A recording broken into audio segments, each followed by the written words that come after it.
Good morning all of you. मेरा एक प्रयास था डॉक्टर राजशेखर सर के साथ कि आप लोगों को जो एग्ज़ाम के लिए ज़रूरी चीज़ें हैं वो अप्रोप्रिएट कंटेंट मिले, और आप लोगों ने इसको कैसे लिया वो आप पे डिपेंड करता है। मेहनत आप ही को करना है। सर का सहयोग आगे भी बना रहेगा। सर अपना नंबर आप लोगों को दे देंगे, दे दिए हैं, बढ़िया बात है। जिनको नहीं मिला है वो ले लीजिएगा। और हम लोगों का जो टेस्ट होता है, रोटेशन में जो टेस्ट चलेगा, सर गूगल मीट में भी शामिल होंगे। और जो भी अपना प्रॉब्लम है, आप मान लीजिए कि गूगल मीट में टेस्ट दिए हैं, टेस्ट से रिलेटेड चीज़ वहाँ पूछ ही रहे हैं, उसके अलावा भी अगर कोई डाउट है तो आप एक्स्ट्रा टाइम ले सकते हैं। तो हम लोग गूगल मीट से सर से हमेशा जुड़े रहेंगे। और जैसा कि है कि सक्सेस के लिए बहुत कुछ प्रीरिक्विजिट है, तो एक सर का मार्गदर्शन चाहिए हमें। और आपका ड्रीम तो है ही कि हमें कुछ करना है। ये मंजिल इतना आसान तो है नहीं। ड्रीम तो जब तक होगा नहीं, हर दिन आपके अंदर आग जलनी चाहिए। ये एक भी दिन अगर आग धीमा होता है तो आपका प्रयास जो होता है वो धीमा हो जाता है, कम हो जाता है। तो ड्रीम तो आपका हमेशा चलना चाहिए, रोज़ जिंदा होना चाहिए। रोज़ उसके लिए मोटिवेशन, आपको किक आपको खोजना पड़ेगा, ढूंढना पड़ेगा कि क्या चीज़ आपको आगे अपने गोल की तरफ मोटिवेट करे। तो एक ये प्रीरिक्विजिट, दूसरा सर का मार्गदर्शन, हम लोगों का गाइडेंस और एफर्ट आपका हमेशा चलते रहना चाहिए। हमेशा दिन प्रतिदिन रीडिंग है। अगर आपको कंटेंट मिल चुका है, कुछ बैकग्राउंड में आप कमज़ोर हैं, बैकग्राउंड रीडिंग की ज़रूरत है, आप सर से पूछिए कि सर ये वाला पार्ट मेरा कमज़ोर हो रहा है, उसके लिए आप क्या बैकग्राउंड रीडिंग सजेस्ट करते हैं, उसके लिए बैकग्राउंड रीडिंग कीजिए। फिर से सर के लेक्चर को सुनिए, रिकॉर्डेड वीडियो मोबाइल ऐप में मिला हुआ है। फिर सर के कंटेंट को बार बार रिवीजन कीजिए। आप अगर आईएएस के इंटरव्यू सुने होंगे, कोई बोल रहा होगा तो लोग कहता है आई रिवाइज्ड साइंस टेक या I revise sociology 40 times 30 times. तो वो कैसे करता है रिवीजन? वो बार बार चीज़ों को पढ़ता है, उसके बाद उससे अपना एक सिनॉप्सिस बनाता है। क्लासरूम में यह चीज़ मैंने आप लोगों के मिसिंग देखा कि आप लोग जो सर बोर्ड पे पढ़ाते हैं तो उससे एक आप फ्लो चार्ट, डायग्राम कुछ खींचते जा सकते हैं। जो सर बोलते हैं वो चीज़ होना चाहिए आपके क्लासरूम में। लेकिन सब लोग, आप लोग बैठे रहे, आसानी से चुपचाप सुनते रहे।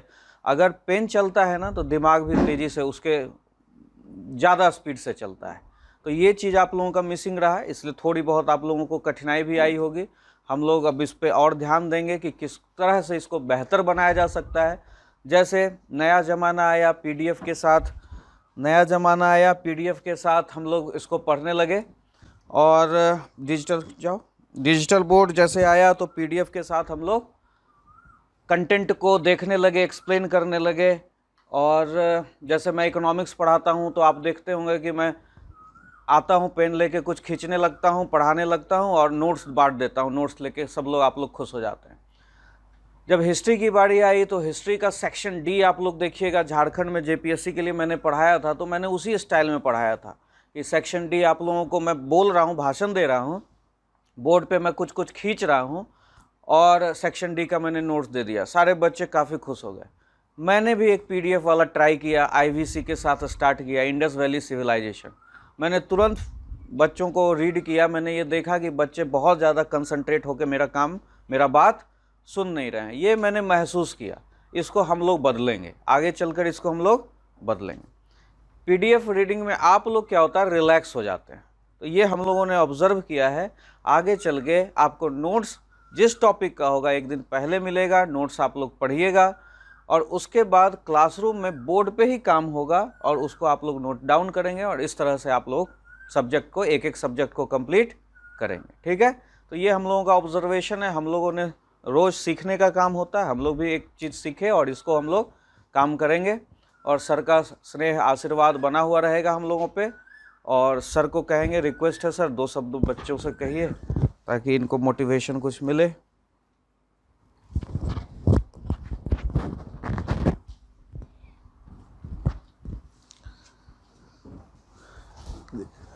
Good morning to all of you. देखो, इस एग्ज़ाम को क्रिकेट मैच से थोड़ा रिलेट करके देखते हैं।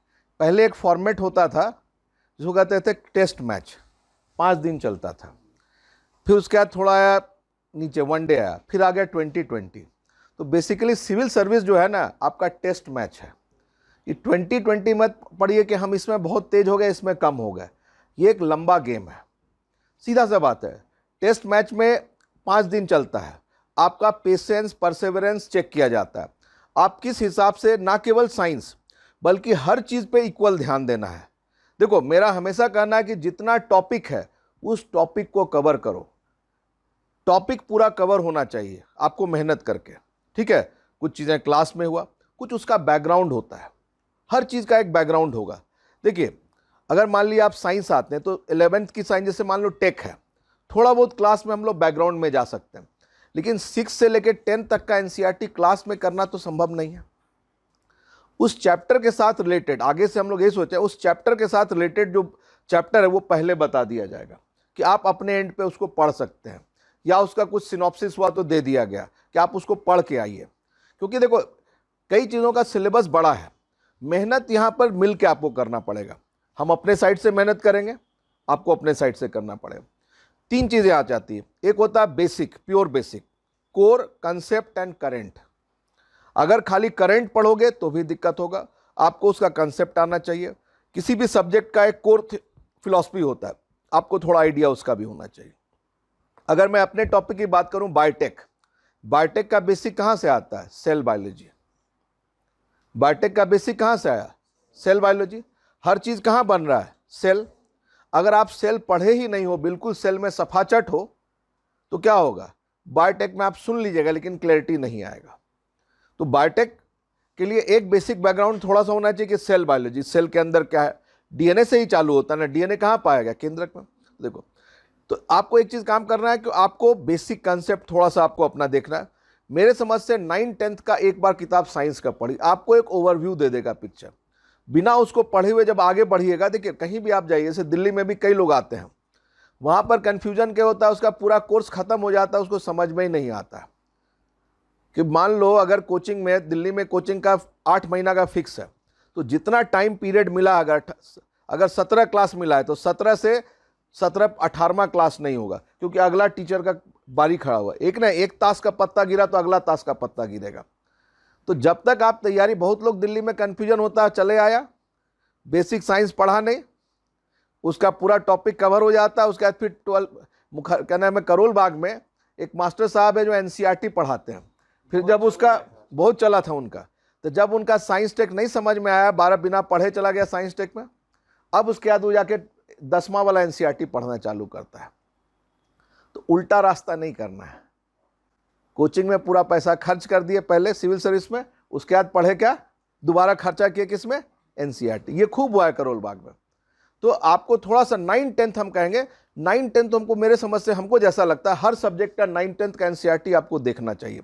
वो आपको आगे के लिए तैयार करेगा। देखो, एक कंसेप्ट होता है, आप देखो, एक होता है ऊंचा कूद या लंबा कूद, तो ना लॉन्ग जंप, एक होता है हाई जंप। तो आप खड़े खड़े लॉन्ग जंप नहीं लीजिएगा। लॉन्ग जंप लेने के लिए आपको दौड़ के आना पड़ेगा। ये दौड़ के आना क्या है? 9-10th पढ़ना है। अब आप सोचिएगा खड़े खड़े हम हाई जंप ले लें तो बहुत लंबा हाई जंप नहीं हो सकता है। जब आप दौड़ के तेजी से आते तब ना लॉन्ग जंप या हाई जंप लेते हैं। आप सोचिएगा खड़े होकर उछल जाएं, हम कूद जाएं, कितना उछलिएगा? थोड़ा सा उछलिएगा। जब आप दौड़ के आते हो तो मोमेंटम। तो 9-10th मेरा मानना है हर टॉपिक का 9-10th एक बार देख लीजिए आप, वो आपको आगे हर जगह बहुत मदद करेगा, आपको आंसर को अपग्रेड करने में। ऐसा नहीं कि हर सब्जेक्ट में आपको एक्सेल करना। दूसरा, हर सब्जेक्ट को उसके क्वेश्चन के हिसाब से वेटेज दिए।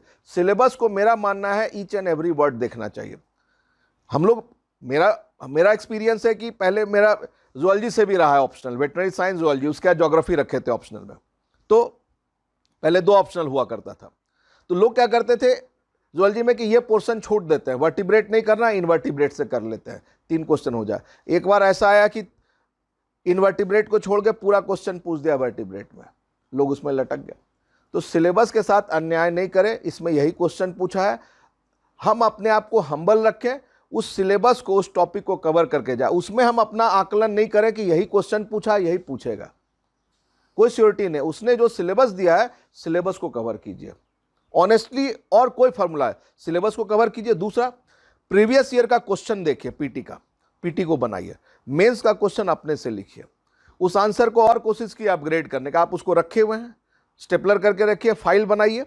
आपको लगा 2 पॉइंट और कहीं आपने कुछ करंट न्यूज़ सुना, कोई बात नहीं, आज एक रॉकेट लॉन्च होता है, 1 महीने बाद पीएसएलवी फिर लॉन्च होगा, आपको उसमें कुछ नया पॉइंट मिला, 1 पॉइंट ऐड करना है, बाकी पीएसएलवी तो पीएसएलवी रहेगा, जीएसएलवी रॉकेट तो जीएसएलवी रहेगा ना, एक नया चीज आ जाएगा, उसको आपको एक नया चीज ऐड करना, ये नहीं कि पूरी तरह से नए में जाना है, आपका जो एग्जिस्टिंग चीज है उसमें नया आपको डालना है।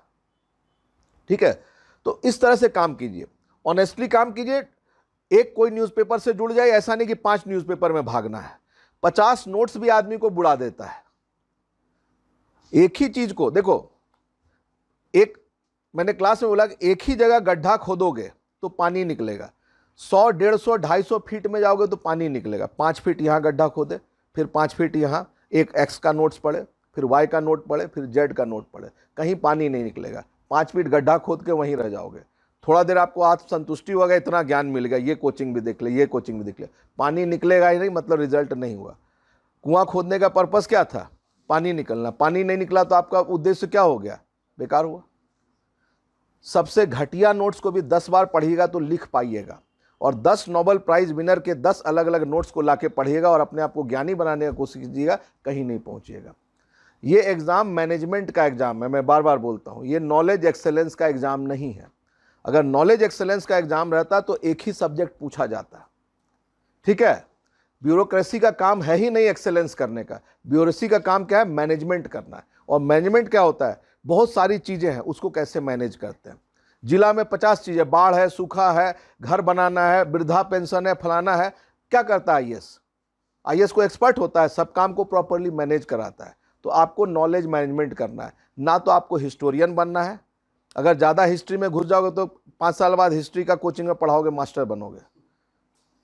ठीक है, कहीं आगे नहीं जाओगे।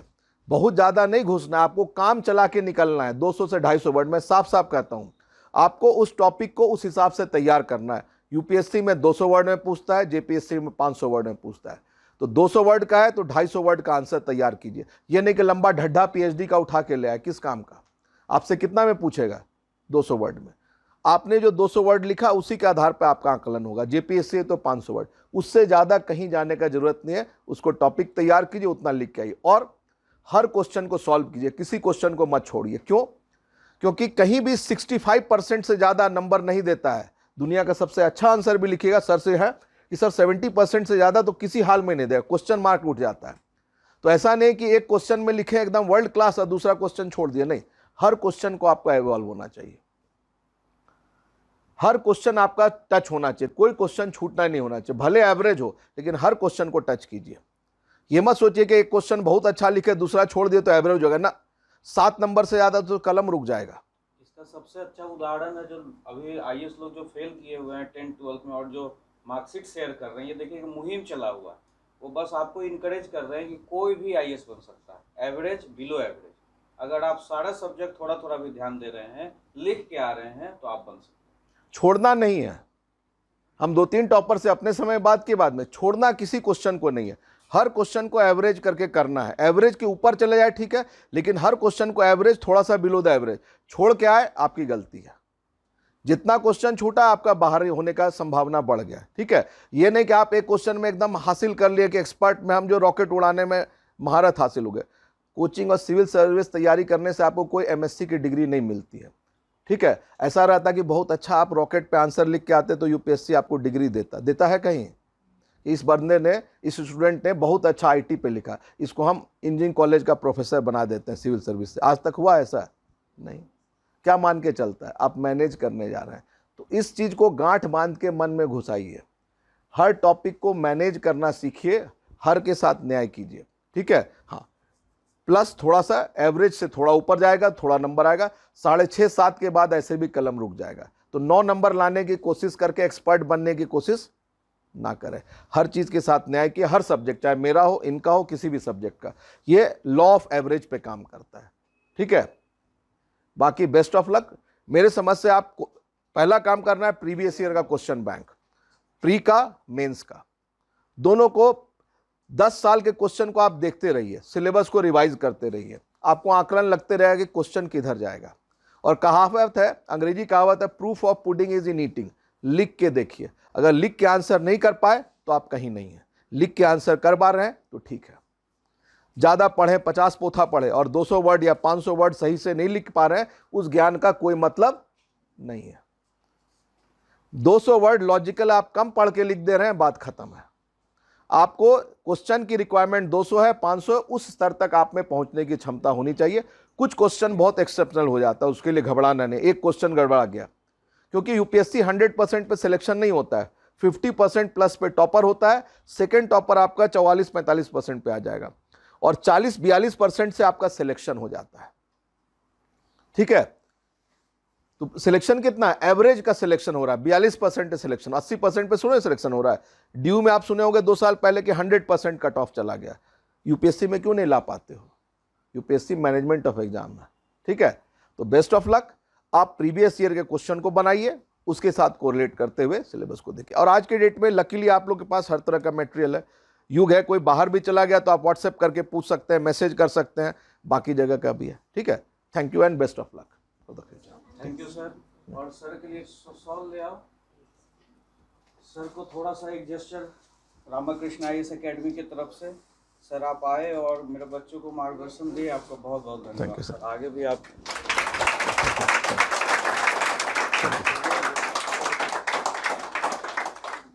ये सर थोड़ा सा हम लोगों की तरफ से। Thank you sir.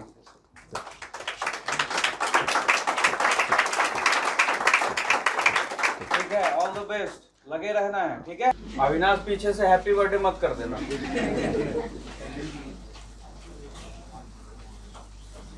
Thank you sir for coming.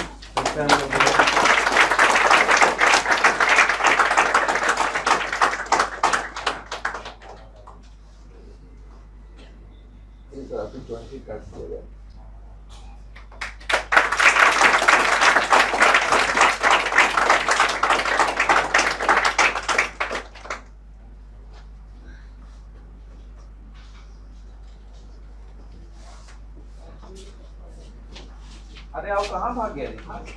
Sir को खिलाओ।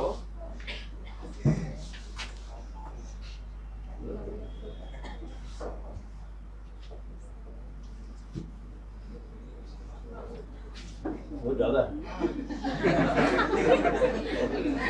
बाकी केक कटेगा तो सब में बटेगा। ठीक है, once again thank you to all of you.